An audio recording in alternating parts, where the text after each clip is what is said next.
Ladies and gentlemen, hello and namaste. I am Prachi Bile and welcome you all a very informative discussion today. आज हम बात करने वाले education पे और फोकस करने वाले एजुकेशन पे। आज हम आपको ऐसे इंस्टीट्यूट के बारे में बताने वाले हैं जो बड़ौदा में काफ़ी फेमस है और बहुत ही यूनिक वे में बच्चों को टीचिंग क्लासेस देते हैं। हमारे साथ चर्चा में जुड़ चुके हैं VRMS इंस्टीट्यूट के founder mister Abhishek Pandey with us. Thank you so much for inviting me.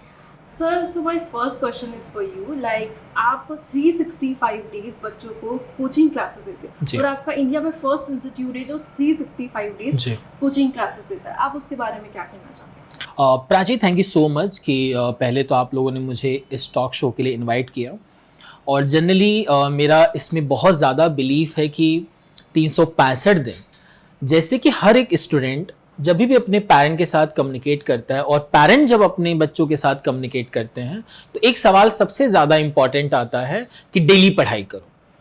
तो कुछ समय तक ऐसा ट्रेंड चल रहा था कि डेली पढ़ाई में लोग संडे को या किसी पब्लिक हॉलीडे को या फेस्टिवल को नहीं मानते थे। तो जब भी पेरेंट बोलते थे कि डेली पढ़ाई करो तो बच्चे के दिमाग में फेस्टिवल्स नहीं आते थे, संडे नहीं आता था। ठीक है, क्योंकि संडे को तो ऐसा लगता है कि उसका नैतिक की है कि मुझे आज पढ़ना ही नहीं चाहिए, आज दिवाली है तो मुझे पढ़ना नहीं चाहिए, होली है तो मुझे नहीं पढ़ना चाहिए। तो मैंने ऐसा सोचा कि क्यों ना हम एक ऐसा ट्रेंड लेके आए कि ये जो कंसिस्टेंट वाली बात है कि डेली पढ़ाई करनी चाहिए, ये काफ़ी हद तक फुलफिल हो सके। टेक्निकली ऐसा होता है कि जो भी हमारे देश में मैक्सिमम स्कूल हैं या मैक्सिमम इंस्टीट्यूट हैं, जनरली पहले तो अगर आप पूरे एक एकेडमिक ईयर में देखो तो 52 वीक्स होते हैं, उतने ही संडेज होते हैं, तो मतलब अप्रॉक्स 1.5 से 2 महीने का समय हो जाता है। और जब आप इसमें पब्लिक हॉलीडेज इंक्लूड कर देते हैं, फेस्टिवल इंक्लूड कर देते हैं, तो ये छुट्टियां कुल मिला के साल में कम से कम 2 से 3 महीने की हो जाती हैं। तो कहीं ना कहीं एक पूरे एकेडमिक ईयर में एक तो बच्चा ऑलरेडी बहुत ज़्यादा परेशान है कि जैसे ही छुट्टियों के बाद स्कूल में जाता है, फिर उसके एग्ज़ाम होते हैं, तो सिलेबस को बहुत तेज़ी से भगाया जाता है क्योंकि लोगों को टास्क कंप्लीट करना है। तो मुझे ऐसा लगा कि जब साल में बच्चा 3-4 महीने छुट्टी पे ही रह रहा है, चाहे वो स्कूल हो या इंस्टीट्यूट हो, तो क्यों ना कुछ ऐसा काम किया जाए कि जो बच्चा है इस गैप को फुलफिल कर सके, स्पेशली कि वो संडे पढ़े, दिवाली के दिन पढ़े, होली के दिन पढ़े। अब लोग बोलते हैं कि दिवाली के दिन पढ़ के क्या कर लेगा, तो मेरा सवाल है कि अगर वो 1 घंटे दिवाली के दिन पढ़ लेगा तो उसका चला क्या जाएगा। ठीक है, तो जब भी और हमारे देश में पढ़ाई को लेके इतना ज़्यादा हम सब सेंसिटिव रहते हैं, तो अचानक से कभी कभी क्या हो जाता है कि बात आज़ादी, उसके घूमने फिरने, उसके रिलैक्स होने पे बात चली आती है। तो मैंने यही शुरुआत करी और ये 2016 से हम 365 दिन पढ़ा रहे हैं। पहले हम गुजरात के फर्स्ट इंस्टीट्यूट थे कि जो 365 दिन पढ़ाते थे, even and festivals and holidays. लेकिन 3-4 साल ऑब्जर्व करने के बाद मुझे ये पता चला प्राची कि इस देश में मेरे अलावा कोई नहीं है। क्योंकि पहले तो मैं गुजरात के लिए बोलता था, फिर मैंने दूसरे स्टेट में भी थोड़ा पता करने की कोशिश करी, लेकिन मुझे ये पता चला कि मेरे अलावा इस देश में कोई भी 365 दिन नहीं पढ़ा। इसलिए मैं बहुत हक के साथ और बहुत जिम्मेदारी के साथ ये लाइन बोलने में मुझे खुशी होती है कि VRMS इस देश का पहला इंस्टीट्यूट है जो 365 दिन पढ़ाता है। हाँ, कभी कुछ अब ये 365 दिन में ऐसा होता है कि कभी कोई ऐसा फेस्टिवल है जिस दिन बच्चा नहीं आ पा रहा है, कुछ ऐसा केओस हो जाए, बारिश हो, ऐसी कुछ ऐसे मोमेंट्री जो होती हैं जो बहुत नेचुरल होता है, उस दिन हम कोशिश करते हैं कि एक आध दिन ऑनलाइन क्लास रखें कि 365 दिन को हम लोग काफ़ी हद तक फुलफ़िल कर सकें। तो मेरे लिए बहुत बड़ी बात है ये। और 365 दिन आप कितना भी पैसा लगा लीजिए, कितना भी मैन पावर लगा दीजिए, मुझे पर्सनली ऐसा लगता है कि ये किसी के बस की फ़िलहाल बात नहीं है। हाँ, कोई बाद में करेगा तो डेफिनेटली वो सेकेंड ही होगा, फर्स्ट तो मैं हूँ ही ऑलरेडी जो कर रहा हूँ। कहीं ना कहीं पेरेंट्स का भी इसमें बहुत रोल होता है, लाइक देवर कि टुडे इज हॉलीडे, संडे है, तो बच्चा उस प्रेशर में आके कि मुझे इतने डेज पढ़ाई करना है and today is my holiday, तो उस प्रेशर में आके उसके साइकोलॉजी में ये डिपेंड होता है कि आज मेरा हॉलीडे तो मुझे सिर्फ 6 डेज ही पढ़ना है। तो पेरेंट्स का भी इसमें काफ़ी रोल होता है। पेरेंट्स ही मेजर तरीके से रोल करते हैं, स्पेशली 10th तक के लिए। अगर कोई बच्चा कहीं भी फेल होता है एकेडमिकली, सोशली, तो उसमें पेरेंट्स की बहुत ज़्यादा जिम्मेदारी होती है।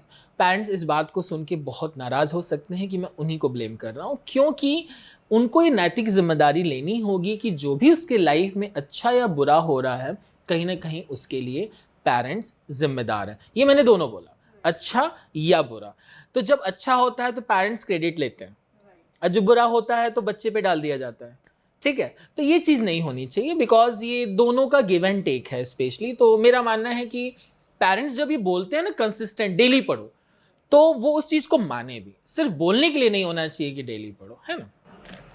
और माय सेकंड क्वेश्चन, आपका फर्स्ट इंस्टीट्यूट है जो होम विजिट भी करवाते हो, तो उसके जी। लिए आप क्या बोलना? देखिए, ये तो अगेन पहले मैं गुजरात के लिए क्लेम करता था, अब तो मैं पूरे इंडिया के लिए भी क्लेम करता हूँ कि मेरे अलावा इस देश में कोई होम विजिट नहीं करता। मुझे पर्सनली लगता है कि बच्चों का जो है ना पूरा ट्रेंड है, स्पेशली कम्युनिकेशन का, इंस्टीट्यूट हो या स्कूल हो, बच्चे के बारे में पढ़ी नहीं है किसी को।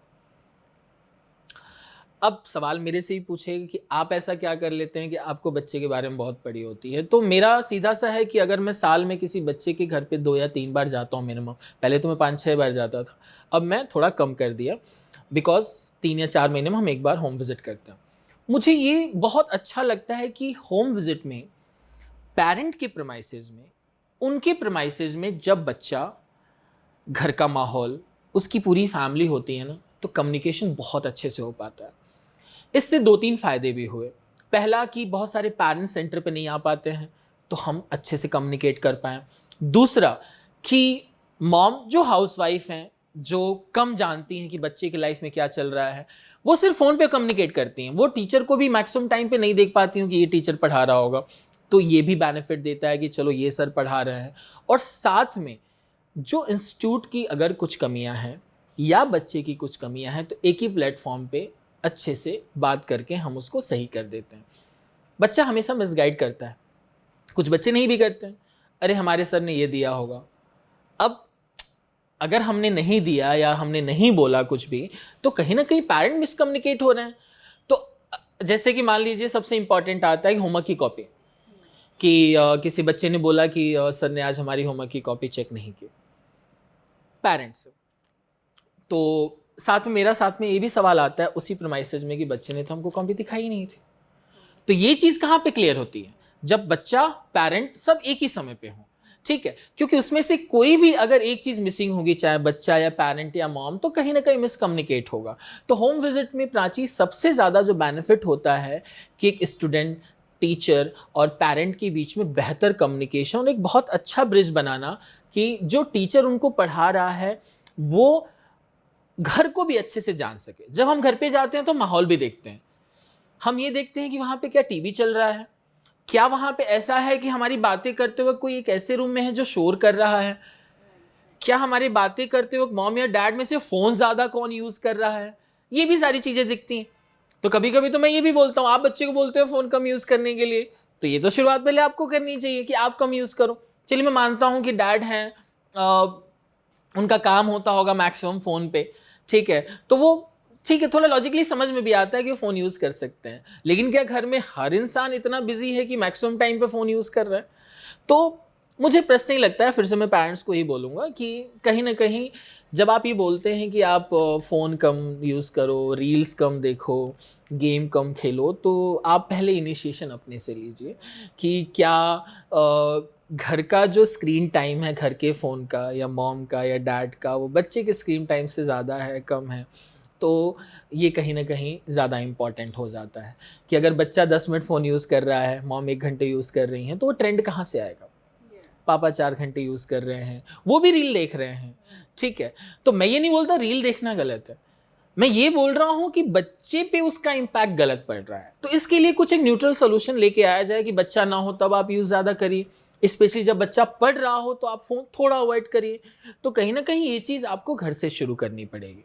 तो इसमें फ़ोन के साथ-साथ इसमें सारी चीज़ें दिखती हैं। होम विज़िट पे आप 360 डिग्री एक बच्चे के बारे में बहुत अच्छे से जान पाते हैं, ठीक है? तो मुझे लगता है कि मेरे अलावा इस देश में कोई भी होम विज़िट नहीं करता, और होम विज़िट वही करेगा ना जिसका इंटेंट बहुत क्लियर होगा। क्योंकि मैं ज़्यादा से ज़्यादा ये मानता हूँ कि बहुत सारे लोगों को नहीं पड़ी है। मैं ये नहीं बोलता कि मॉनिटरिंग लोग काम ना करें, मैं ये नहीं बोलता कि कॉमर्शियल काम ना करें, लेकिन जो आप ले रहे हैं, कम से कम अगर आप एक्स अमाउंट ले रहे हैं तो 10x या 100x बच्चे को कहीं ना कहीं बेहतर सर्विस दें। और उससे भी बड़ी बात, एक अच्छा इंटेंट रखें। और अच्छा इंटेंट तब तक नहीं आएगा ना कि जब तक कि आप आउट ऑफ बॉक्स जाके बच्चे के लिए कुछ नहीं करेंगे। तो मुझे लगता है कि होम विजिट मेरे अलावा कोई नहीं करता, और ये चीज़ मेरे लिए इतनी बड़ी बात है कि आप किसी के घर पे जा रहे हैं, मतलब, और 1 से 2 घंटे लग जाते हैं किसी के घर पे जाने से, आने से, पूरा प्रोसेस के लिए।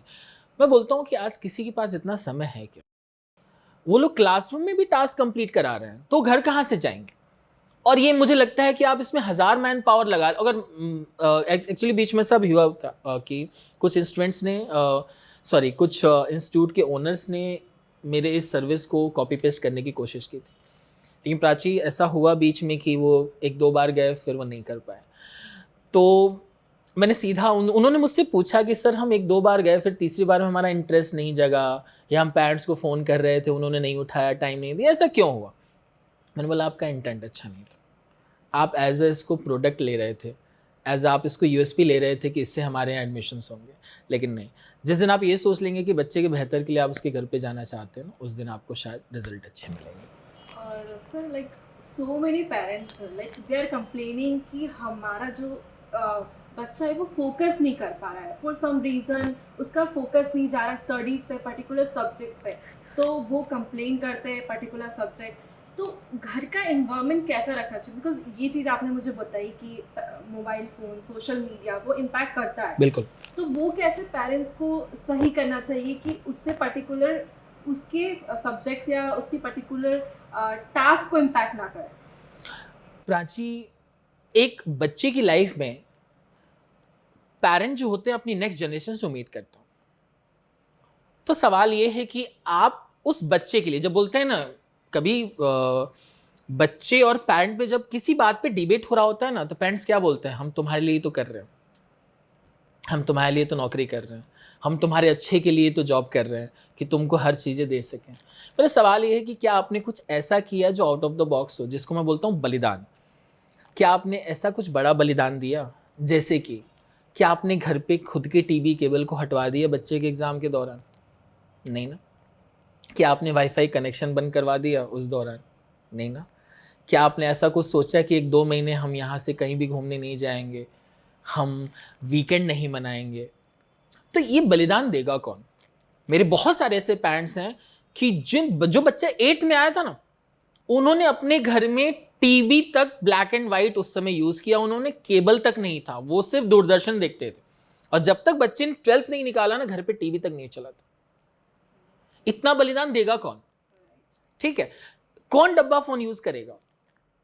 किसी, मतलब आप अगर इतना बलिदान नहीं दे सकते, तब आप, मतलब फिर बच्चा को बोला जाता है ना कि फ़ोकस करो, फ़ोकस करेगा कैसे?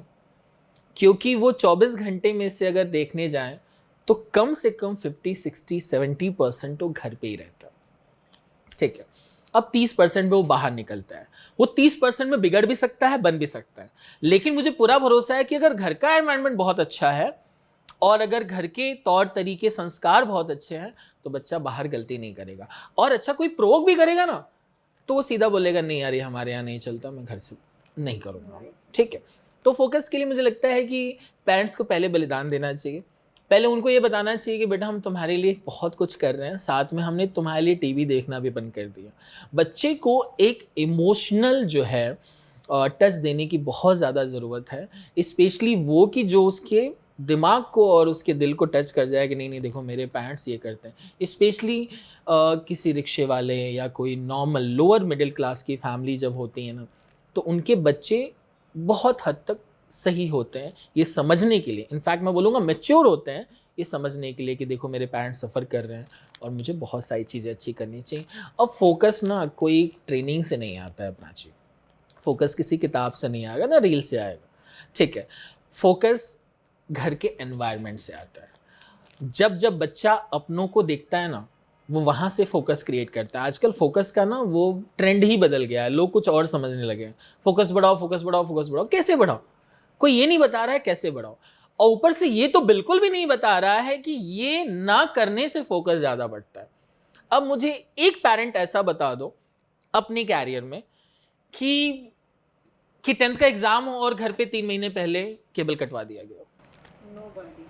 Everyone using phone, TV, telephone, everybody, because ये ट्रेंड ही बहुत मेजर इफेक्ट डाल रहा है हमारे फ्यूचर के लिए, स्टडीज के लिए। तो ये बहुत घातक है ना। राइट। ठीक है, तो ये नहीं करना चाहिए। पहले पेरेंट्स जब ये बोलते हैं ना कि हम तुम्हारे लिए कर रहे हैं, तो 3 महीने टीवी मत देखो ना, ठीक है। फिर बोलते हैं कि मैं क्यों ना टीवी देखूं, माई लाइफ माई वे। तो आजकल बड़ा सबका अलग अलग लाइफ चल रहा है। हाँ, apart from this they are concern about students की वो कैसे करेंगे, बट उनको ये चीज़ समझने की ज़रूरत है कि अगर फोकस करवाना है तो वो जो चीज़ें चल रही घर के इन्वायरमेंट में सबसे बेसिक जो होता है वो चीज़ इन करना चाहिए। हम जैसे हमारे यहाँ यूपी बिहार में बहुत अच्छी कहावत है कि अगर आपको घर में इज्जत मिल गई ना, समाज में मिल जाएगा। तो मेरा पर्सनल ऐसा मानना है कि अगर घर में बहुत कुछ सही हो गया ना, तो बाहर अपने आप सही हो जाएगा। लेकिन लोग बाहर पहले सही कर रहे हैं, घर को नहीं सही कर रहे हैं। अब कुछ लोग मेरे वीडियो देख के नाराज़ भी होते हैं। मैं बहुत सारे पेरेंट्स को कभी कभी आउट ऑफ द बॉक्स जाके समझा देता हूँ, जो उनको कभी कभी रूड लगता है। लेकिन उनको ये बिल्कुल समझ में नहीं आता कि घर जाके वो सोचें कि ये मेरे बच्चे के लिए मुझसे ऐसी बातें कर रहे हैं। उनको ये कब समझ में आएगा कि मैं आपके बच्चे के लिए आपसे लड़ रहा हूं कि प्लीज संडे भेज दो ट्यूशन, ठीक है।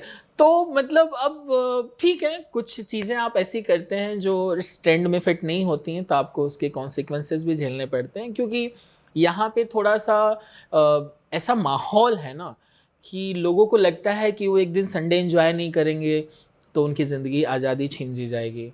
वो वीकेंड घूमने नहीं जाएंगे, बाहर साथ में खाना नहीं खाएंगे तो उनकी आज़ादी छिन जाएगी। उससे कोई लेना देना नहीं, और सच में पढ़ाई का भी इससे कोई लेना देना नहीं।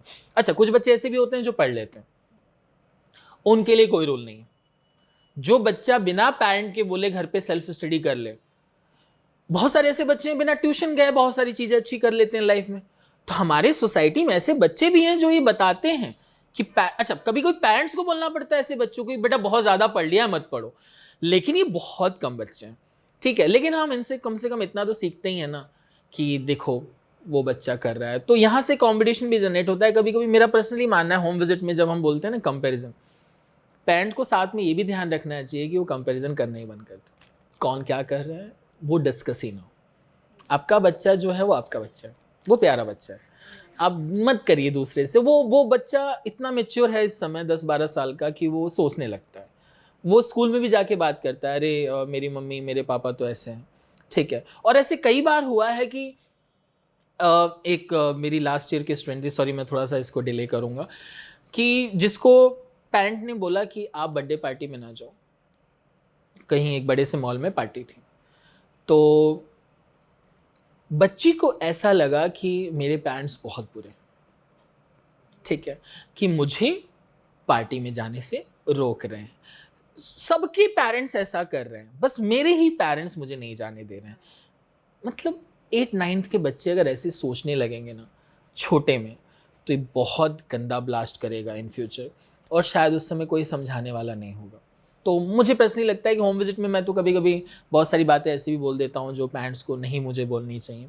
लेकिन मुझे लगता है कि शायद वो मेरा स्टूडेंट आज है कल नहीं है, लेकिन कभी ज़िंदगी में अगर वो एक बार सोचेगा ना कि कोई था कि जो उन्हीं के बच्चे के लिए उन्हीं से लड़ रहा था, तो शायद वो मेरा पहला इंसान हो। प्रॉपर गाइडेंस भी बहुत ज़रूरी है, और पेरेंट्स की एक ऐसी मैंटलिटी भी होती है कि लाइक हम उन्हें पहले से ही कह देते हैं कि हमें सिर्फ पास करना है, तुझे पासिंग मार्क्स से पास करना है। तो उस चीज़ से बच्चों का वही टारगेट रहता है कि मुझे सिर्फ पासिंग मार्क्स से ही पास करना है। कुछ पेरेंट्स की होती है कि याद से कि टॉप करना है, बट पर्टिकुलर स्टूडेंट्स या पेरेंट्स की सोच भी होती है कि आप सिर्फ पास हो जाओ, हमें वही चाहिए। तो उस हिसाब से वो साइकोलॉजी सही है। ये तो ऐसा जैसे है ना कि अगर किसी की इकोनॉमिकल सिचुएशन बहुत अच्छी है, कोई धन्ना सेठ हैं, बहुत सारे ऐसे 10-20 ऑफिसेज हैं जो रेंट पे हैं, लाखों करोड़ों आ रहे हैं, तो डे 1 से क्लियर होता है कि तुमको हमारे साथ ही काम करना है।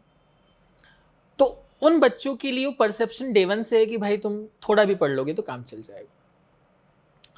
लेकिन अभी फिट नहीं बैठ रहा है, क्योंकि अगर उसके अंदर अज्ञानता रही, आजकल जो है ना सबसे खराब बात यही है ना कि अगर आप बहुत इंटेलिजेंट हैं और अगर नॉलेजेबल नहीं है, ये बहुत घातक है, ठीक है। ज्ञान और बुद्धि के बीच का फर्क समझना होगा। आज हर बच्चा इंटेलिजेंट, ठीक है, लेकिन ज्ञानी नहीं, नॉलेजेबल नहीं। तो वो चीज़ ना, वो घर से ही डे वन परसेप्शन डाल दिया जाएगा। अच्छा, अगर मान लो किसी को बोला गया कि सिर्फ पास हो जाओ और बच्चे ने उससे अच्छा कर दिया, तो ये क्राइटेरिया कौन फुलफिल करने वाला है? ठीक है, लेकिन हाँ, अगर स्टार्टिंग में ही बच्चे को पता चल जाता है या माँ बाप को कि बच्चा एवरेज है, कुछ बहुत अच्छा नहीं कर सकता, इसमें बहुत कंडीशनल चीज़ें हैं। लोअर मिडिल क्लास की फैमिली जब ये समझ जाती है और अपर मिडिल क्लास की फैमिली समझती है, तो दोनों के बीच में फ़र्क है। यहाँ पे दोनों की फाइनेंशियल बैकग्राउंड प्राची बहुत मैटर करती है।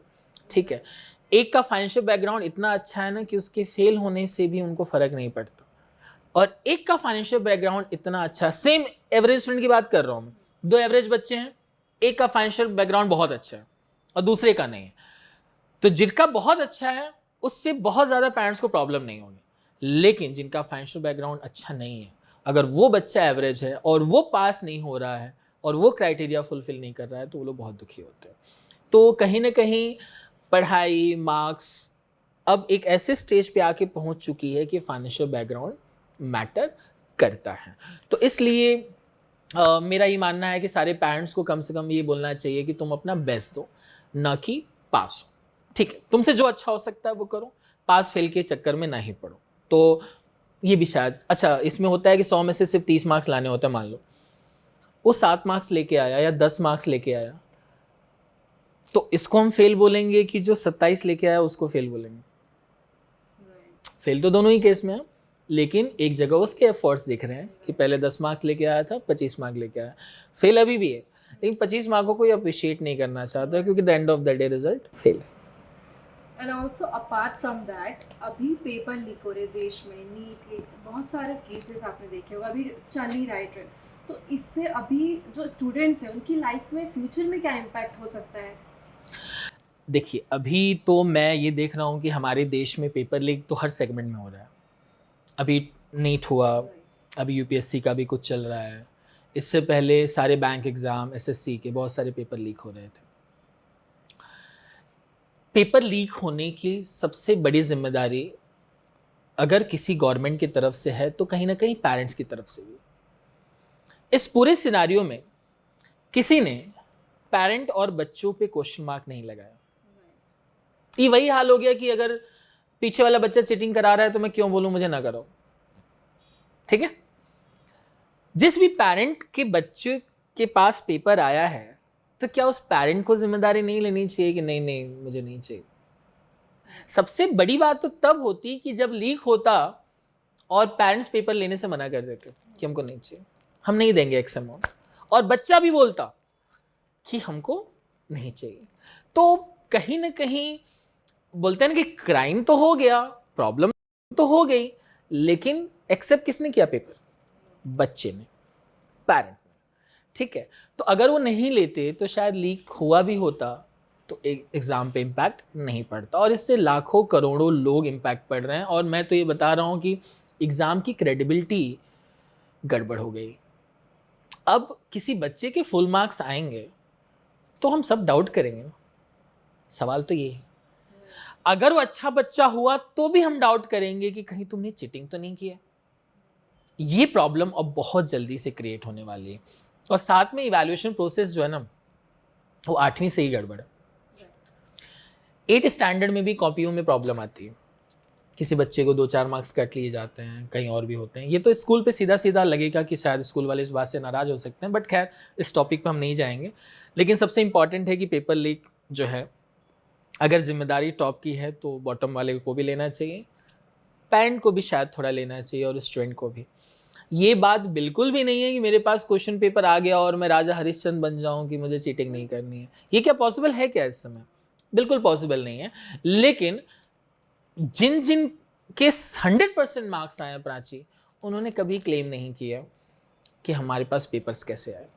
ठीक है, और अभी तक सच में ये नहीं पता चला है कि पेरेंट्स को पेपर मिला है या नहीं। अभी तो इंक्वायरी चल रही है, लेकिन मैं इतना ज़रूर बोलूँगा कि इससे बहुत ज़्यादा नुकसान हो रहा है। और यही नहीं, हर एग्ज़ाम की क्रेडिबिलिटी पे अब डाउट होगा। और सच में कोई अच्छा बच्चा अगर बिना चीटिंग के भी अच्छा किया होगा ना, अब शायद उस पर भी डाउट होने लगेगा कि शायद कहीं गड़बड़ तो नहीं है। तो चीज़ें ख़राब हैं, बट उम्मीद करते हैं कि गवर्नमेंट बहुत जल्दी अच्छा कर देगी, और let's hope for the best. Yes. And my next question, छोटे बच्चों के लिए लाइक 8 to 12th स्टैंडर्ड्स के लिए पर्टिकुलर कोई कॉम्पिटिटिव एग्जाम होती है जो उनके फ्यूचर के लिए बेनिफिशियल है? नहीं नहीं, इसमें 8 से 12 के लिए नहीं है। इसमें जनरली ऐसा देखने जाएं तो फर्स्ट स्टैंडर्ड से लेके 12th स्टैंडर्ड तक जो है हमारे देश में कोई भी कॉम्पिटिटिव एग्ज़ाम ऐसा नहीं है कि जो बच्चे की कॉम्पिटिटिव स्किल को डेवलप कर सके।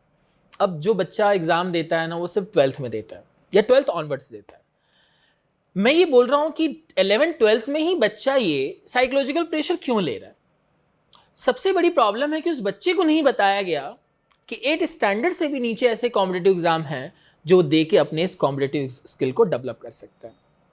पर्सनली मेरा मानना है कि इस देश में सैनिक स्कूल हैं, 30 से 35 सैनिक स्कूल हैं जिनके कॉम्पिटिटिव एग्ज़ाम्स होते हैं। एक 6th स्टैंडर्ड के लिए होता है और एक 9th स्टैंडर्ड के लिए होता है। 6th स्टैंडर्ड के लिए जो टेस्ट दे सकते हैं वो बॉयज़ गर्ल्स दोनों दे सकते हैं, और ये 10 से 12 साल की उम्र तक के बच्चे दे सकते हैं। साथ में जो 9th स्टैंडर्ड के लिए कॉम्पिटिटिव एग्ज़ाम है सैनिक स्कूल का, उसके लिए सिर्फ बॉयज़ दे सकते हैं। और इसमें सबसे ज़्यादा इंपॉर्टेंट है प्राची, आप कितने साल के हो 21, and qualification? Graduation mass communication. ठीक है, अगर आपको 6 में बोला जाता कि आप इस देश के गवर्नमेंट एग्जाम का नेशनल एग्जाम दो कॉम्पिटिटिव, तो क्या आप देते? देते या नहीं देते? उस वक्त की सिचुएशन पे होता तो मे बी। ठीक है, आज लोग बोलते हैं ना कि एग्जाम दे देना चाहिए कोई भी हो। गवर्नमेंट तो में देखिए, सैनिक स्कूल का एग्जाम देने का ये बिल्कुल भी मतलब नहीं है कि आप स्कूल में पढ़ने चले जाओ। मैं ये बोलता हूँ कि आप उस नेशनल हजारों लाखों बच्चों के साथ बैठो तो, और अपना नॉलेज तो टेस्ट करो, अपना एग्जाम फोबिया तो टेस्ट करो। इसमें क्या प्रॉब्लम है? अगर सैनिक स्कूल आपको नहीं जाना, मत जाओ, ठीक है।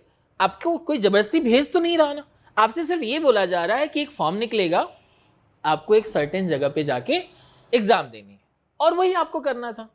तो अगर आपको ये बोला जाता कि सिर्फ एग्जाम देना है, तब आप देते? फिर भी नहीं देते आप? क्या बात है?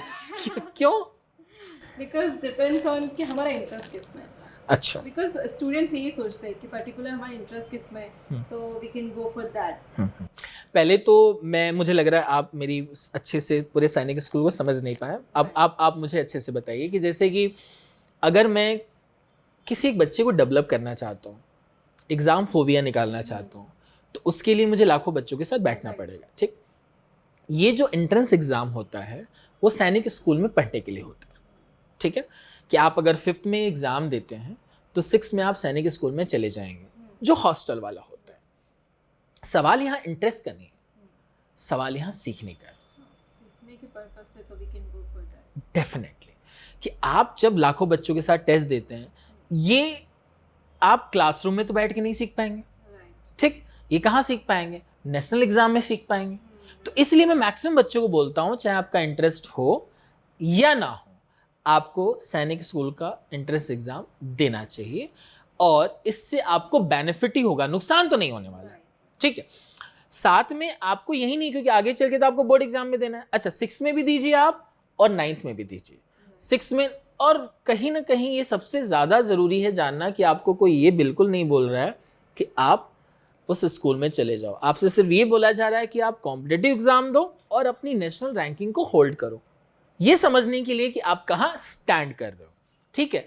इसका प्राची इंटरेस्ट और नॉन इंटरेस्ट से कोई लेना देना नहीं। और कोर्स में बताऊँ, कोर्स इतना आसान है, जो आप 5th का कोर्स पढ़ते हो ना, वही 6th के एंट्रेंस में आता है। तो आपको प्रिपरेशन क्यों करना है, ठीक है। तो ये ज़्यादा ज़रूरी है, और मैं चाहूँगा कि आप लोग मैक्सिमम बच्चों को मोटिवेट करें कि वो 11th 12th में आके एग्ज़ाम फोबिया जो उनको होता है, एंट्रेंस एग्ज़ाम अच्छे से नहीं दे पाते हैं, नेशनल रैंकिंग में उनको लाखों में रैंक आती है उनकी, ठीक है। तो कम से कम वो 6 से जब सीखे रहेंगे ना, तो उनका कॉम्पिटिटिव स्किल डेवलप होगा। और यही तो चैलेंज है। आप एक चीज़ तो इस वीडियो में मैं बहुत अच्छे से बोलूँगा कि आप 8th तक के बच्चे के अंदर जितना सुधार लेके आ सकते हैं उतना लेके आइए। 9th ऑनवर्ड उसके अंदर सुधार की संभावना बहुत कम हो जाती है, क्योंकि मतलब जो बच्चा है वो मैच्योर हो चुका होता है। और आपसे बोला जा रहा है कि छोटे बच्चों को ही सुधारो, और छोटे बच्चों को सुधारना ही नहीं चाहता, क्योंकि छोटे बच्चों के लिए लोगों को लगता है कि ये तो बच्चा है, बाद में सुधर जाएगा। और जब तक कि आप उसके लिए बच्चा बच्चा वाला सोच लेके चलते हैं 9-10 तक, तब तक काफ़ी लेट हो चुका होता है। और सबसे बड़ी प्रॉब्लम जो है ना, फोकस ना होने की, घर में ये प्रॉब्लम होने की, और ये सारी नेगेटिविटी की ये भी है कि हम उसको तब नहीं फोकस कर रहे हैं जब उस पर करना चाहिए, हम उस पर तब कर रहे हैं जब ऑलरेडी लेट हो चुका है। तो ये ज़्यादा ज़रूरी है। खैर जी। एंड आपके 2 यूट्यूब चैनल्स है, एक मैथ्स तत्व और टीचर टॉक इंडिया, राइट? उसके बारे में आप कुछ बताइए।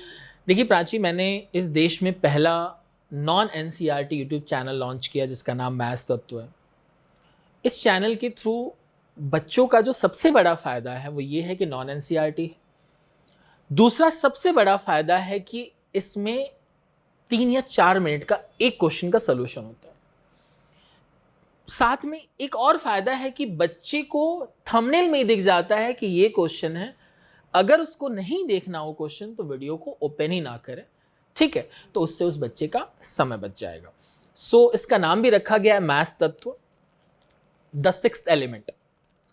मेरा पर्सनली ऐसा मानना है कि पंच तत्वों के बिना भी जीवन संभव नहीं है। पंच तत्व कौन कौन से हो गए? अग्नि, वायु, जल, आकाश, पृथ्वी, ठीक है? तो इनके बिना भी अगर जो जीवन संभव नहीं है, तो मुझे पर्सनली लगता है कि मैथ्स के बिना भी जीवन संभव नहीं। एक चाय वाले से लेके आप हर स्टेज पे चले जाओगे, एक जो कबाड़ खरीदने आता है वो भी गणित और मैथ्स का यूज़ करता है। तो कहीं ना कहीं मैंने इसका नाम दिया है द सिक्स्थ एलिमेंट, छठा तत्व, ठीक है? तो इसके बिना भी जीवन संभव नहीं है। तो मैथ्स का रोल बहुत ज़्यादा हमारे लाइफ में है और इस देश का पहला नॉन एनसीईआरटी यूट्यूब चैनल है। साथ में आपने टीचर स्टॉक पूछा, तो अगेन मेरे इनोवेशन इतने बड़े हैं कि हर चीज़ बहुत ही रॉकेट साइंस लगती है और हर चीज़ इतनी बड़ी लेवल पे लगती है जिस तरह से मैं प्रमोट करता हूँ। मैंने इस देश का पहला यूट्यूब पॉडकास्ट चैनल बनाया जो सिर्फ टीचर्स के लिए। अभी तक हम सिर्फ 10-12 एपिसोड ही शूट कर पाए हैं समहाउ, क्योंकि बीच में मैं बिजी हो गया था।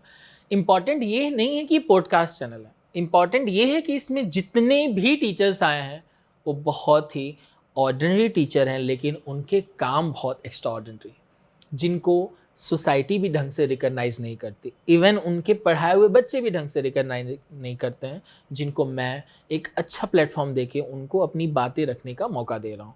अब जनरली 1-2 करोड़ कमाने वाले टीचर्स का तो इंटरव्यू कोई भी ले लेगा प्राची, उनका इंटरव्यू लिया जाए कि जो कहीं ना कहीं फाइनेंशियली भी वीक हैं और सोसाइटी में बहुत अच्छा काम करते हैं। उसका नाम है टीचर स्टॉक इंडिया। सबको देखना चाहिए और कुछ एंटरटेनमेंट नहीं है इसलिए लोग देखते भी नहीं हैं, क्योंकि सबको एंटरटेनमेंट चाहिए होता है कि कुछ टीचर भी नाच वाज दें तो शायद व्यू ज़्यादा आ जाएंगे। अब मान लो कि कोई बूढ़े से प्रिंसिपल है, उनसे मैं कथक करवाऊँ तो व्यू ज़्यादा आ जाएंगे, लेकिन उनसे ये उनकी स्ट्रगल की कहानी कोई नहीं सुनना चाहता। तो ऑलरेडी उस पॉडकास्ट में हमने उनसे बातें करने की कोशिश की, उनके एक्सपीरियंसेस शेयर की है और इसमें यू वोंट बिलीव दैट मेरा पर्सनल इंटरेस्ट सिर्फ इतना है कि मैं उनकी बातें लोगों तक पहुँचाऊँ। एंड आपका फर्स्ट इंस्टीट्यूट है जो पेरेंट्स को भी ट्रेनिंग में इंक्लूड करता है, उसके बारे में आप कुछ बताइए। तो प्राची पेरेंट्स ट्रेनिंग प्रोग्राम हमने 2 साल पहले लॉन्च किया था। ये ऑलरेडी मैं दूसरे प्लेटफॉर्म पे भी बोल चुका हूँ। मुझे पर्सनली ऐसा लगता है कि 8 स्टैंडर्ड तक के पेरेंट्स को ट्रेनिंग देना चाहिए। ट्रेनिंग में ये नहीं कि आप उनको घर पे कैसे खिलाएं, कैसे उनके कपड़े का ध्यान रखें। ट्रेनिंग में हम उनको ऐसी बातें बता सकते हैं कि जिससे कि वो अपने बच्चे की लाइफ को अच्छे से ऑब्जर्व कर सकते हैं, स्पेशली 360 डिग्री। पेरेंट्स भी तो ये बोलते हैं ना कि जब तक हम जिंदा रहेंगे तब तक सीखेंगे। हम हर लोग बोलते हैं कि जब तक हमारी लाइफ चल रही तब तक हमारी सीखने की उम्र है। तो पेरेंट्स को ऐसा मतलब कभी कभी हुआ था एक आध बार कि हम पेरेंट्स को ट्रेनिंग देने की कोशिश कर रहे थे, तो पेरेंट्स बहुत सारे ऐसे होते हैं कि काफ़ी कैपेबल होते हैं अपने बच्चे की परवरिश करने के लिए, लेकिन ये वो ट्रेनिंग नहीं है कि जो उनके न्यूट्रिशंस या उनकी हेल्दी लाइफ के लिए। ये वो ट्रेनिंग है कि वो ये ऑब्जर्व कर सकें कि उनके बच्चे की लाइफ सही ट्रैक पे है कि नहीं, संगत कैसी है। क्या बच्चा जब खेल के नीचे से ऊपर आता है तो गुस्से में आपसे बात करता है, दरवाज़ा पटकता है, फ्रिज तोड़ता है, या आपसे तेज से बात करता है तेज आवाज में, तो ये बच्चा सीख के कहां से आया? तो ये पेरेंट को ऑब्जर्व करना है, ठीक है, कि आज वो खेलने गया था तो ये अच्छी बातें सीख के आया कि गंदी बातें सीख के आया है, ठीक है। या तो हमारे घर में हो रहा है या तो बाहर से हो रहा है। बट ऑब्वियस है, घर वाले के लिए कौन रिस्पॉन्सिबिलिटी लेगा, ठीक है। बाहर वाले के लिए तो हम तुरंत बोल देते हैं कि तुम्हारे दोस्त अच्छे नहीं हैं। आपने कभी ऐसा सुना है कि आपके पेरेंट ने कभी आपको प्राची बोला है कि ये दोस्त अच्छा नहीं है, इसको घर पे ना बुलाना कभी? बहुत बार हुआ ऐसा। ठीक है, उन्होंने कैसे ऑब्जर्व किया कि ये दोस्त अच्छा नहीं है? उन्होंने लाइक उनकी लाइक बिहेवियर से कि कैसा इसका बिहेवियर है उससे बहुत ऑब्जर्व हो जाता है और फिर हमें वो बोल देते कि ये पर्टिकुलर दोस्त तुम्हारा ऐसा है, तो दे वर लाइक कैसा लगा था जब ये बोला गया था कि इस दोस्त को ना बुलाना बहुत अच्छा नहीं है? बुरा तो लगा था बिकॉज उस वक्त हम भी छोटे थे तो वी डोंट कितने साल के? Around 10-12 years. ओके, अच्छा 10-12 साल के थे आप ऑलमोस्ट उस समय, 5th-6th में होंगे Yeah, आप लोग। right, okay right. ओके, तो उस समय आपको बोला जाता था कि ये बच्चा अच्छा नहीं है। राइट, कभी रिसेंट हुआ है 4-5 साल में? उसके बाद तो नहीं हुआ बिकॉज हम भी जैसे जैसे बड़े हुए पेरेंट्स नो कि उसे भी पता है कि उसके लिए क्या अच्छा है उसके क्या बुरा है, but in middle age they are कि ये अच्छा नहीं है वो अच्छा नहीं है। तो कहीं ना कहीं ये जो ऑब्जर्वेशन है और एडवांस लेवल तक हो, वो छोटे बच्चे भी नहीं, वो ये भी ऑब्जर्व करें कि कौन सा दोस्त है जिससे आप ज़्यादा बात करते हैं, कौन सा दोस्त है जिसके साथ आप ज़्यादा घूमते हैं, कौन सा ऐसा दोस्त है जिसके साथ आप मूवी देख रहे हैं। ठीक है, ये उनका ऑब्जर्वेशन होता है और वो टोकते भी हैं। लेकिन अब इस ट्रेनिंग में उतनी लेट आने की ज़रूरत नहीं है। हम ट्रेनिंग 8 तक की या 10 तक के पेरेंट्स को ही दे रहे हैं, जिससे वो पूरा, मुझे 10th के बाद मैंने अभी जैसे बोला थोड़ी देर पहले कि 8वीं तक बच्चे के अंदर जो है ना सुधार की बहुत ज़्यादा गुंजाइश रहती है। 9, 12, 10th के बाद बच्चे थोड़े से मैच्योर हो जाते हैं, माई लाइफ माई वे में जीना शुरू कर देते हैं। तो जो अगर संभावनाएं डेवलप होने की वो 8वीं तक हो, तो अगर ये आपके घर में हुआ है तो ये बहुतों के घर में हुआ होगा। आप तो मान गए होंगे, दूसरे बच्चे ने क्या बोला होगा? नहीं नहीं वो तो मम्मी बहुत अच्छा है, आप उसको गलत ऑब्जर्व कर रहे हैं। कुछ बच्चे लड़े भी होंगे, ये तो आएगा मम्मी। ठीक है, तो यही सब चीज़ों को टैकल करने के लिए पेरेंट्स ट्रेनिंग प्रोग्राम बहुत ज़रूरी है। और अगेन चलिए हम इसको तो फिलहाल गुजरात लेवल पे ही रखते हैं। मेरे अलावा ये इनिशिएशन अभी तक किसी ने नहीं लिया, ये इनिशिएशन है। ठीक है, बाकी सारे लोग पेरेंट्स मीटिंग करते हैं। हाँ, मैं ट्रेनिंग में बिलीव करता हूँ। ठीक है, आप आइए सीखिए हमसे। ठीक है, कुछ हमसे सीखिए, कुछ हमको भी बताइए अपने बच्चे के बारे में। जो हम होम विजिट्स में कर रहे थे थोड़ा सा एडवांस लेवल पे होगा। बच्चे की 360 डिग्री ग्रोथ के लिए ना इस देश में कोई भी अभी तक ऐसा इंस्टीट्यूट नहीं है जो स्पेशली 10th तक की जो जिम्मेदारी लेता हूँ। और हम ये कोशिश कर रहे हैं। हाँ, ये अलग बात है कि हम बहुत बड़े लेवल पे ये कोशिश नहीं कर रहे हैं कि पूरा देश मुझे जान जाए, लेकिन मुझे इतना ज़रूर पता है कि आज नहीं तो कल, 10 साल बाद, 20 साल बाद इस देश के हर कोने में कोई ना कोई ऐसा होगा जो ये रिकॉग्नाइज कर रहा होगा कि कोई गुजरात में, बड़ौदा के तरसाली एरिया में है जो कहीं ना कहीं इस तरह का काम कर रहा है। एंड द लास्ट वन, आप पेरेंट्स को, स्टूडेंट्स को क्या मैसेज देना चाहते हैं? देखिए, स्टूडेंट्स के लिए तो सबसे अच्छा मैसेज यही है कि फोकस रहें। उसका तरीका घर से शुरू होगा। कुछ गलतियां हैं तो एक्सेप्टेंस लाएं, लड़ने की जगह पे पेरेंट्स से बात करें। ये सेम चीज़ पेरेंट्स के लिए भी है कि हफ्ते में 1 दिन बैठ के बात करिए, कोशिश करिए, ऑब्जर्व करिए बच्चे की लाइफ में क्या चल रहा है। ठीक है, अगर 8 स्टैंडर्ड के बच्चे के फ़ोन में स्नैपचैट है तो क्यों है, उससे पूछिए क्या आपने इंस्टॉल करके दिया है या आपने अभी तक चेक नहीं किया कि स्नैपचैट क्यों है। ठीक है, कोई बच्चा 1-1 घंटे वीडियो कॉल पे अपने दोस्त से क्यों बात कर रहा है, वो भी खाना खाते वक्त। ठीक है, ऐसे बहुत सारी चीज़ें बच्चे की लाइफ में चल रही होती हैं। और मुझे पर्सनली ऐसा लगता है कि पेरेंट्स 8वीं तक या 15 साल की उम्र तक अगर बच्चों को सुधार लेना तो बहुत ज़्यादा दिक्कत नहीं होगी। और पेरेंट्स भी थोड़ी सी अपनी गलतियां माने। सबसे खराब और बुरी, अच्छी या सब, ये पता नहीं, मुझे इसमें समझ में नहीं आ रहा है कि मैं कैसे जवाब दूं, क्योंकि इससे लोग शायद नाराज़ हो जाएं। लेकिन एज अ पेरेंट मुझे अपनी ये गलती माननी होगी। जैसे मेरी 4 साल की बेटी है, हम हर हफ्ते घूमने नहीं जा पाते हैं। वो कभी कभी मुझसे कंप्लेन करती है। 4 साल की है, वो बोलती है कि पापा, सबके पापा लेके जाते हैं और आप नहीं लेके जाते घुमाने के लिए। तो इस सवाल का जवाब ना मैं आज तक सोच नहीं पाया।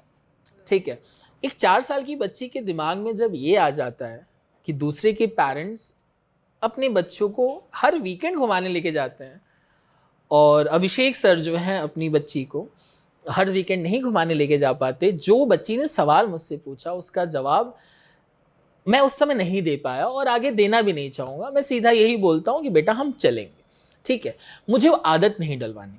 एज ए पेरेंट हूँ, मेरी मोरल रिस्पॉन्सिबिलिटी है कि मैं उसको मना करूँ। और सीरियसली ये कोई कहानी वाली बात नहीं है, जेन्युइन बात है। वैष्णवी नाम है बच्ची का और मैंने मना किया उसको कि हम बाद में जाएंगे। और वो बाद में आता ज़रूर है लेकिन उसके हिसाब से नहीं आता, वो मेरे हिसाब से आता। कि मैं सरप्राइजिंगली बोल दिया कि वाइफ को कि आज आप तैयार कर दीजिए और मैं इसको घुमाने लेके जा रहा हूँ। ठीक है, ये उसके दिमाग का एक तो ये फितूर हटाना बहुत ज़रूरी है कि उसके पापा नहीं लेके जाते, और दूसरा साथ में ये भी हटाना ज़रूरी है कि आपके पापा ले जाते हैं लेकिन बार बार हर वीक जाना ज़रूरी नहीं है। ये पेरेंट्स को बैरिकेड क्रिएट करना पड़ेगा और एक बैलेंस क्रिएट करना पड़ेगा। तुरंत मना नहीं करना पड़ेगा, नहीं हम नहीं लेके जाएंगे, घर में बैठो, नहीं बेटा हम चलेंगे, ठीक है, वो टैकल करना पड़ेगा वो। और ये बहुत एम्बैरेसमेंट मोमेंट आता है कि जब छोटे बच्चे ये छोटा छोटा शुरू कर देते हैं कि देखो उसके पास वो वाली चीज़ है, हमारे पास नहीं है, उसके पापा ने तो उसको आईफोन गिफ्ट किया, आपने मुझे क्या दिया।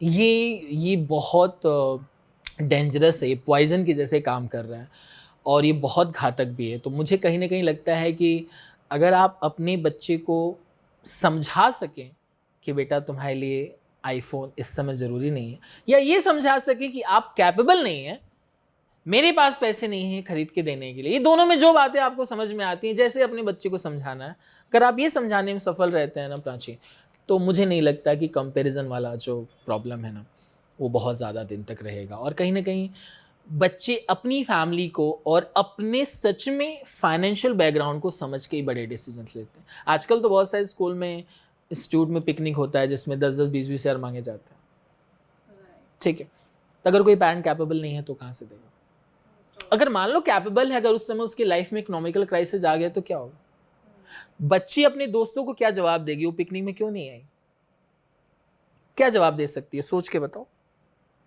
पेरेंट्स के मतलब पेरेंट्स किस तरह से बच्चों को बता रहे कि इस सिचुएशन की वजह से, और बच्चे की मैच्योरिटी भी अरे नहीं यार, बहुत बैलेंस एक लाइन है कि अरे नहीं यार मेरी मम्मी की थोड़ी तबीयत खराब, में नहीं आ पाऊंगा। आपको कुछ ऐसा बोलना होगा कि आपकी सेल्फ रिस्पेक्ट भी बची रह जाए और आपका काम भी हो जाए। और आप बहुत ब्लंट हैं तो कुछ भी बोल दीजिए, नहीं यार मुझे नहीं आना, ठीक है, तो वो चीज़ है। लेकिन मुझे लगता है कि ये थोड़ा सा ज़्यादा नेगेटिव इम्पैक्ट डालता है क्योंकि दोस्त के बीच में आप घिरे हुए, ठीक है, और दोस्त फिर चिढ़ाने लगते हैं आपको, फिर आपकी पढ़ाई में, आपकी नॉर्मल सोशल लाइफ में हर जगह इम्पैक्ट डालती है। तो इसमें भी मेरा काफ़ी ज़्यादा मानना है। और ये भी मेरा मानना है कि पेरेंट्स को बच्चों का दोस्त नहीं होना चाहिए, पेरेंट्स को पेरेंट्स होना चाहिए। बच्चे के दोस्त बहुत सारे हैं, दो और ना बने, ठीक है, तो अपना वो काम कर लेता है। तो ये भी चीज़ है। और ये मेरे बहुत अच्छे एक सर हैं जो बताते हैं कि पेरेंट्स को हमेशा पेरेंट्स होना चाहिए। दोस्त वाली थोड़ी बहुत क्वालिटी आप ले सकते हैं तो लीजिए, कोई दिक्कत नहीं, लेकिन दोस्त प्लीज़ मत बनिए, क्योंकि ऑलरेडी उसने अपनी ज़िंदगी में अच्छे बुरे बहुत अच्छे दोस्त बना रखे हैं। यस सर, मैं वन मोर क्वेश्चन, अभी स्कूल्स में काउंसलिंग की प्रोसेस स्टार्ट हुई, उसे लेकर आप क्या कहना चाहोगे। देखिए प्राची, एक्चुअली जो न्यू एजुकेशन पॉलिसी आई है उसमें गवर्नमेंट ने कोशिश करा है कि हर स्कूल में एक न्यूट्रल काउंसलर अपॉइंट किए जाएं, जो बच्चों को किसी भी तरह की प्रॉब्लम हो रही है, चाहे वो घर से हो, क्लासरूम में हो, या और भी किसी तरह की प्रॉब्लम, वो काउंसलिंग के थ्रू सॉल्व की जाए। मेरा पर्सनली मानना है कि हमने एक कंपनी लॉन्च की है जिसका नाम है विंध्य काउंसलिंग सर्विसेज। और काउंसलिंग वही कर सकता है जो न्यूट्रल। काउंसलिंग भी आजकल बहुत तरीके की हो रही है, लेकिन मुझे पर्सनली लगता है कि ये काउंसलिंग शुरू होनी चाहिए बच्चे, टीचर और पेरेंट के बीच में। एक ट्रायंगल बनेगा और इसके बीच में एक ब्रिज बनाया जाएगा। तो कहीं ना कहीं जब ट्रेनिंग होगी या काउंसलिंग होगी तो सिर्फ बच्चे की नहीं होगी, पेरेंट की भी होगी और टीचर की भी होगी। ये हम सर्विसेज स्कूल वालों को प्रोवाइड करना चाहते हैं कि हम टीचर को भी बताएं कि ये बच्चा ऐसा है, आप भी ऐसा ध्यान रखिए। हम पेरेंट को भी बताएं कि बच्चा इस डायरेक्शन में जा चुका है, और साथ में बच्चे को भी बताएं कि पेरेंट और टीचर आपसे क्या चाहते हैं। तब जाके जब ये तीनों का एक कॉम्बिनेशन बनेगा ना, टीचर, पेरेंट और बच्चे का, और एक मेरा पर्सनली ऐसा मानना है कि टीचर्स को भी समय समय पे ट्रेनिंग लेती रहनी चाहिए, ठीक है। और काउंसलिंग वही कर सकता है प्राची जो न्यूट्रल हो, जिसका कोई इंटेंट ना हो। अब सोचो, आपको 10th के बाद साइंस लेना है या कॉमर्स लेना है, ये कौन डिसाइड करता है? पेरेंट्स डिसाइड करते हैं। लेकिन अगर आप गलती से कॉमर्स इंस्टीट्यूट में चले गए तो वहां पे क्या होगा? कॉमर्स के फायदे बताए जाएंगे, ठीक। साइंस इंस्टीट्यूट में चले गए तो कहाँ के फायदे बताए जाएंगे? मतलब वो दोनों यही बोलना चाहते हैं कि तुम कॉमर्स कर लो, और वो बोलना चाहते हैं तुम साइंस कर लो। आपसे तो कोई पूछ ही नहीं रहा है, और आपका इंटरेस्ट कैसे पता चलेगा?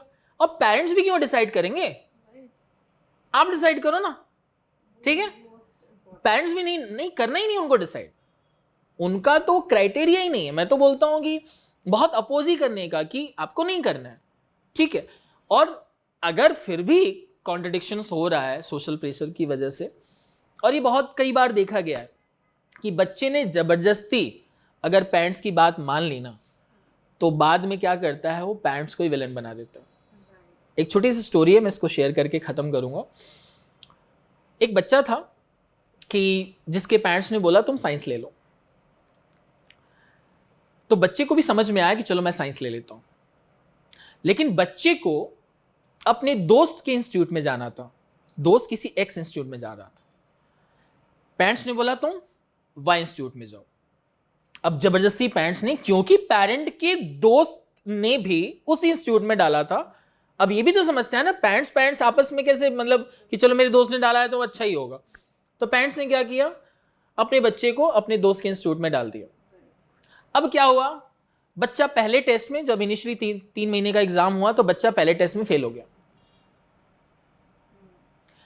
जानबूझ के। हाँ, ये बोलने के लिए कि पापा मैं आपसे बोल रहा था ना इंस्टीट्यूट अच्छा नहीं है, मेरे को वहीं डालो जहां पे मैं चाह रहा था। तो प्राची इस हद तक मैनिपुलेशन है कि आपको बच्चे की बात सुननी होगी, ठीक है। आप उस पर थोपिए मत। ऑलरेडी उसने जिंदगी में 8वीं तक, मैंने बोला ना, आप उससे 8वीं तक इतना आप उसको संस्कार दे दो या स्टिक कर दो, जो भी तरीका आपको अपनाना है अपने फेवर में रखने के लिए वो कर लो। आप ये 10th की बात करने जाओगे ना, बैकफायर करेगा। तो इसलिए आप वो बिल्कुल ना करो कि जो सोसाइटी कर रही है, और इसी की वजह से बच्चे परेशान होते हैं। तो आप एक न्यूट्रल इंसान से मिलिए, ना कॉमर्स वाले से ना साइंस वाले से, आप उससे मिलिए कि जो आपको सच में बता सके कि आपके बच्चे के लिए क्या जरूरी है, और आपको वही बता सकेगा कि जिससे साइंस और कॉमर्स से उसको डायरेक्टली मॉनिटरिंग बेनिफिट नहीं मिल रहा हो, ठीक है। तो वो मैं इंसान, ठीक है, क्योंकि मैं सिर्फ 7th 8th 9th 10th करता हूँ, 10th के बाद मैं नहीं पढ़ाता।